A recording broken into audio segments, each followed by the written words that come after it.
Group stage শেষ হচ্ছে আজ, অর্থাৎ ইউরোর যেই যতগুলো ম্যাচ ছিল গ্রুপ স্টেজে সবগুলো আজকেই শেষ হয়ে যাচ্ছে। গ্রুপ ই এবং এফ এর ম্যাচ রয়েছে রাত 10টা এবং রাত 1টায়, এবং রাত 10টার উত্তেজনা শুরু হচ্ছে গ্রুপ ই থেকে, যেই গ্রুপে 4 দলের এই পক্ষে এখনো সম্ভব সেই রাউন্ড অফ 16 নিশ্চিত করা। সেই গ্রুপ ই নিয়ে আমরা কথা বলবো, যেখানে আপনারা টি স্পোর্টসে দেখতে পারবেন বেলজিয়াম ভার্সেস ইউক্রেনের ম্যাচ, এবং টি স্পোর্টস অ্যাপে একই সাথে আপনারা দেখতে পারবেন স্লোভাকিয়া ভার্সেস রোমানিয়ার ম্যাচ।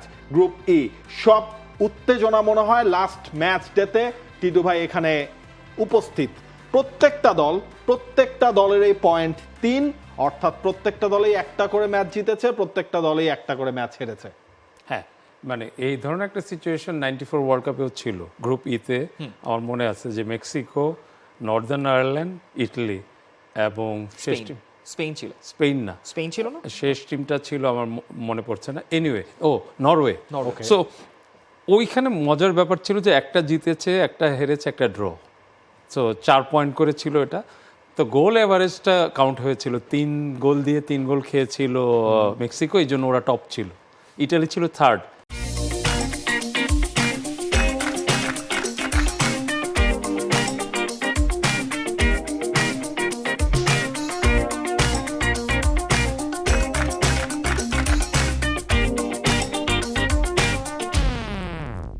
আলটিমেটলি কিন্তু Italy was the finalist 94 world কাপে ব্রাজিলের সাথে খেলে। তো এই গ্রুপটা মেইনলি হচ্ছে যে এরকম খুব কম দেখা যায়। আমরা দেখছি এখানে যেটা রোমানিয়া টপে আছে। তো এখানে আমি অপটার একটা পার্সেন্টেজ দেখছিলাম, তো 83% হচ্ছে রোমানিয়া টপ করবে গ্রুপ, এটা দেওয়া। বেলজিয়াম 82, স্লোভাকিয়া ছিল হচ্ছে 67, আর 62-র মতো ছিল সবার শেষ ইউক্রেন। তো এখন ইন্টারেস্টিং, মানে এর চেয়ে ইন্টারেস্টিং হতে পারে না। এবং আরেকটা জিনিস হচ্ছে যে যেহেতু গ্রুপের শেষ ম্যাচ, প্রত্যেকটা টিম যে ওপেন আছে যে যাওয়ার 4টা টিমের মধ্যেই সুযোগ যে কেউ যেতে পারে। তো এই ধরনের ফ্যাসিনেটিং ব্যাপার খুব একটা দেখা যায় না। এই গ্রুপের মজাটা আসলে ওখানেই টিটু ভাই যেটা বললেন যে 4টা টিমেরই সুযোগ আছে, আবার মানে 3টা টিম অ্যাটলিস্ট এখান থেকে চলে যাওয়ার একটা ভালো সুযোগ আছে। কারণ রোমেনিয়া এবং স্লোভাকিয়ার যেই ম্যাচটা, সেখানে যদি রোমেনিয়া এবং স্লোভাকিয়া ড্র করে বসে, দুটো টিমই কিন্তু উঠে যায়। এটা নিয়ে কিন্তু কথা হচ্ছিল মানে ম্যাচ শুরুর আগে। তবে বেলজিয়াম তারা এখন পর্যন্ত পয়েন্ট টেবিলের 2 নম্বরে রয়েছে। রোমানিয়া তারা যেহেতু আসলে টপে রয়েছে, দেখা যাক বেলজিয়াম রোমানিয়া এই ম্যাচটাই খানিকক্ষণের মধ্যে শুরু হতে যাচ্ছে। তবে রোমানিয়া টপে থাকার রিজনটা তো হচ্ছে যে রোমানিয়ার গোল ডিফারেন্স, সেটাতে তারা এগিয়ে রয়েছে। হ্যাঁ, বেলজিয়ামেরও 1, রোমানিয়ারও 1 গোল ডিফারেন্সের কথায় যদি আমরা আসি, কিন্তু বেলজিয়ামের থেকে রোমানিয়া তার বেশি গোল দিয়েছে, রাইট? রোমানিয়া হচ্ছে প্রথম ম্যাচে যে 3টা গোল করলো ইউক্রেনের এগেইনস্টে, সেটা তাদের জন্য একটা বড় অ্যাডভান্টেজ হয়ে আসলো।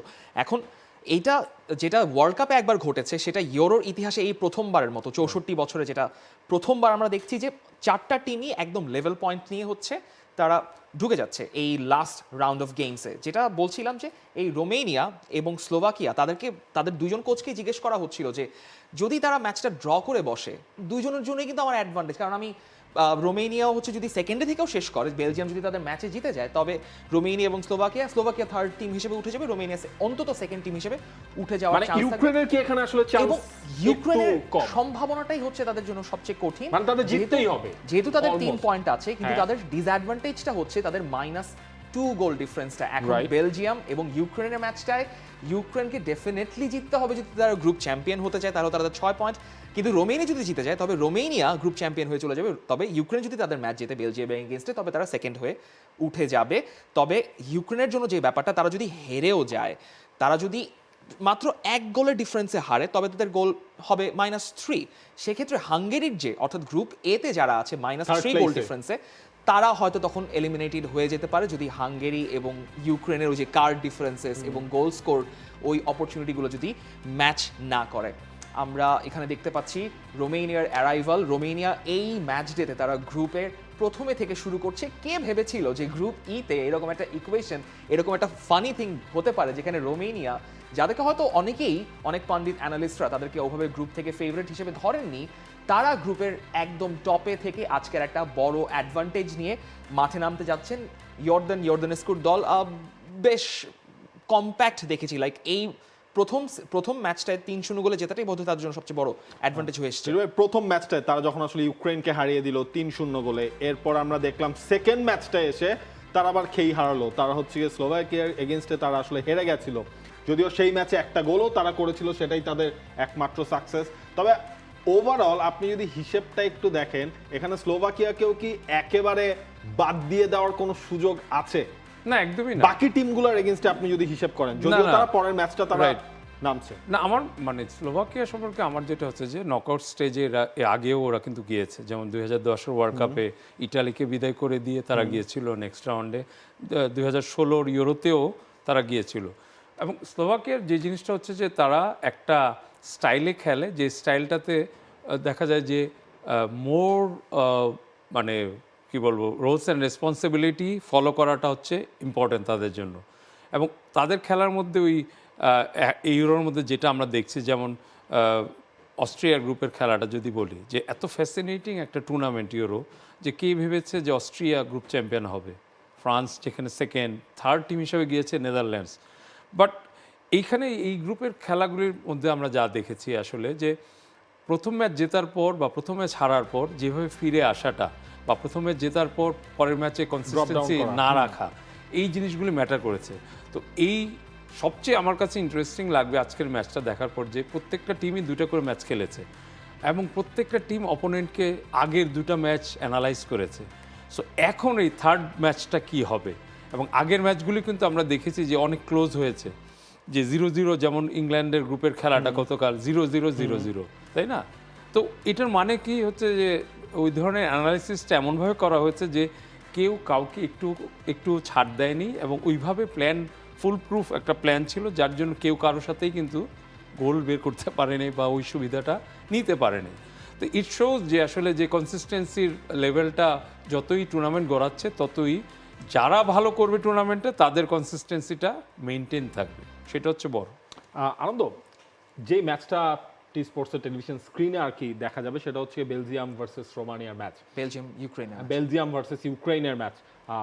এই জায়গায় আমরা যদি একটা হিসেব করি, যে বেলজিয়ামের লিগে প্রচুর ফুটবলার আসলে সেখানে খেলে, সেটা কি একটা প্লাস পয়েন্ট হতে পারে কিনা এগেইনস্ট টিমের জন্য? 4 জন প্লেয়ারকে আমরা দেখছি স্টার্টিং 11-এ, সহ মেইন 23 জনে যারা আছে, তারা আসলে সেই দেশের লিগে খেলে, বেলজিয়ামের লিগে। বেলজিয়াম ইউক্রেনের ম্যাচটা খুবই ক্লোজড এন্ড আপ ম্যাচ হতে পারে। ইউক্রেন কিন্তু বেলজিয়ামের ওই স্কোয়াডটাকে চিন্তা করেই কিন্তু তাদের স্কোয়াডটা সাজিয়েছে, আমরা হয়তো দেখবো কিছুক্ষণ পরেই। আবার বেলজিয়ামের স্কোয়াডটা একটু দেখে নেওয়া যাক। কাস্টিলস তিনি গোলবাটা সামলাচ্ছেন, সেখানে এবার আজকে ব্যাক 4 নিয়ে তারা নামছে। কাস্টানিয়া, থেয়াতে, ফায়েজ এবং ভেটঙ্গেন আছেন, সেই ভেটারেন ভেটঙ্গেন। টিয়েলেমান্স যিনি শেষ ম্যাচে প্রথম গোলটা করেছিলেন তিনি আছেন, আর ফ্রন্ট লাইন ট্রসার, ডোকু এবং আমাদের সবার প্রিয় লুকাকু, যিনি 3টা গোল করেছেন, 3টা গোলই VAR এ বাতিল হয়েছে।